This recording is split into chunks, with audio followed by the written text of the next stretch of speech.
Selamat datang di Pecinta Manga. Kali ini aku akan menceritakan manga yang berjudul The Abandoned Reincarnation Sage. Sebelum kita mulai ceritanya, jangan lupa subscribe channel ini biar kalian gak ketinggalan kalau ada video baru. Langsung aja kita ke ceritanya. Manga ini menceritakan bagaimana seorang bayi yang dibuang di hutan para monster membangun negeri para monster yang kelak akan disebut Mighty Empire of Monster. Diawali dengan meninggalnya seorang sage yang sangat hebat. Saat dia masih hidup, dia menyadari sehebat apapun orang itu tidak akan bisa lolos dari yang namanya kematian. Jadi, dia menghabiskan sisa hidupnya untuk membuat sihir terbaru yang diberi nama sihir reinkarnasi. Dia berharap dia akan menikmati kehidupan yang baru. Jadi dia memakai sihir itu pada dirinya sendiri agar dia bisa terlahir kembali dengan memori yang utuh. Tapi itu semua kesalahan besar. Karena saat dia terlahir di dunia barunya, dia malah dibuang di hutan para monster karena dianggap dia tidak mempunyai kemampuan apa-apa. Dia berpikir kalau itu adalah hukuman dari para dewa karena dia sudah melawan alam, membuatnya terlahir kembali dengan memori yang utuh. Saat dia sendirian di hutan para monster dan didekati goblin, dia ketakutan karena menyangka goblin itu akan memakannya. Namun goblin itu menggendongnya. Goblin itu merasa aneh kenapa ada bayi manusia di hutan para monster. Karena merasa kasihan, akhirnya goblin itu membawanya ke desa para goblin. Bayi itu tidak menyangka dia akan diselamatkan oleh makhluk goblin. 5 tahun kemudian, MC kita diberi nama Belamus. Dia tumbuh besar di desa para goblin. Dia dirawat oleh ibu goblin bernama Alicia dan anaknya Della Rosa.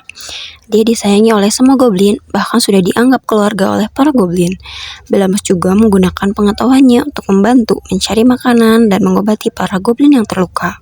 Selama 5 tahun, Belamus mengamati kalau ternyata goblin adalah makhluk yang lemah di antara makhluk yang ada di hutan monster. Bahkan saat mereka berburu untuk mencari makanan, mereka harus mempertaruhkan nyawa. Bahkan Alisa goblin yang merawat Belamus kehilangan pasangannya karena serangan monster. Karena mereka makhluk yang lemah, mereka tidak bisa menggunakan sihir. Dan yang membuat Belamus jengkel adalah kurangnya pengetahuan mereka untuk membangun rumah. Rumah mereka akan hancur hanya karena tertiup angin karena rumah mereka terbuat dari alang-alang. Setelah Belamus terlahir kembali, Belamus hanya memiliki sedikit kekuatan sihir dari yang ia miliki saat di kehidupan sebelumnya. Karena itu, dia selalu berlatih agar kekuatannya bisa kembali seperti dulu. Dia bertekad akan menggunakan pengetahuan dan kekuatannya untuk menolong goblin-goblin yang sudah membesarkannya seperti keluarga sendiri. Saat Belamus berlatih, desa goblin didatangi para orcs. Para orcs menuntut makanan yang banyak, dan kalau sampai para goblin menolak, dia mengancam akan menghabisi para goblin. Itu mustahil. Kalau kami memberikan makanan yang sebanyak itu, kami akan mati kelaparan, jawab ketua desa goblin. Pemimpin orc murka mendengar penolakan ketua desa goblin. Dia pun memerintahkan anak buahnya untuk membunuh salah satu goblin.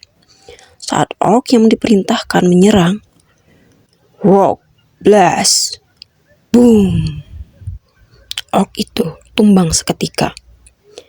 Apa yang terjadi? Tanya pemimpin orc kebingungan. Siapapun yang melukai para goblin akan berhadapan denganku, kata Belamus. Para goblin kaget karena Belamus bisa menggunakan sihir. Kamu manusia? Aku tidak tahu apa yang kamu lakukan di desa goblin. Tapi kau akan menyesal karena sudah berurusan denganku, teriak pemimpin orc sambil menyerang Belamus. Boom, serangan itu mampu ditahan Belamus dengan hanya satu tangan. Apa-apaan? Teriak pemimpin orc terheran. Sihir mempunyai banyak kegunaan, contohnya membuatnya menjadi kekuatan tubuh dan pertahanan. Aku hanya memiliki 10% sihir dari kekuatanku yang sebenarnya, tapi walaupun begitu, boom. Pedang yang digunakan pemimpin orc hancur. Tidak mungkin, teriak pemimpin orc.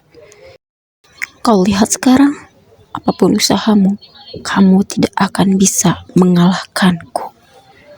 Light arrow, boom. Goblin itu tumbang terkena serangan Belamus. Para orc ketakutan karena pemimpin mereka dikalahkan oleh anak manusia hanya dengan satu serangan saja. Para orc itu seketika merasakan kekuatan aura yang begitu besar, hampir seperti seekor naga. Nah, Sekarang, karena aku sudah mengalahkan pemimpin kalian yang lemah itu, maka mulai hari ini aku adalah pemimpin kalian, kata Belamus. Apa? Kau ingin kami bekerja untukmu? Tanya para Ox. Memang kenapa? Apa kalian keberatan? Tanya Belamus. Tidak, tentu saja tidak. Kau adalah pemimpin baru kami mulai sekarang, kata para Ox ketakutan. Kalau begitu, ini adalah perintah pertamaku. Buang mayat mantan pemimpin kalian. Setelah kalian selesai, kembali ke tempat kalian. Aku akan memanggil kalian kalau aku membutuhkan kalian. Satu lagi, jangan sampai berbuat yang tidak-tidak saat aku tidak ada. Aku bisa dengan mudah menemukan kalian dengan sihirku. Kalian tidak akan bisa melarikan diri, ancam Belamus. Para Orcs pun pergi setelah mendengarkan perintah Belamus. Warga desa Goblin bersorak-sorai gembira karena Belamus sudah menyelamatkan desa. Para Goblin berterima kasih pada Belamus dan menganggapnya sebagai pahlawan desa. Belamus berpikir, setelah apa yang terjadi, mereka tidak bisa menunda-nunda lagi. Mungkin ini adalah waktu yang tepat untuk para Goblin berevolusi. Semuanya, tolong berkumpul.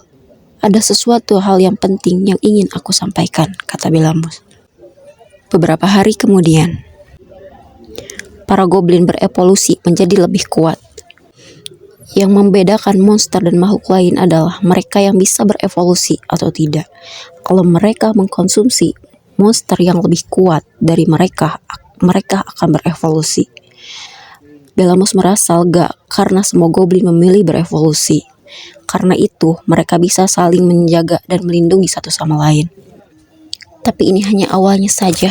Dengan menggunakan pengetahuan dan sihirku, aku akan mengubah desa ini menjadi desa yang damai dan sejahtera. Tekad Belamus.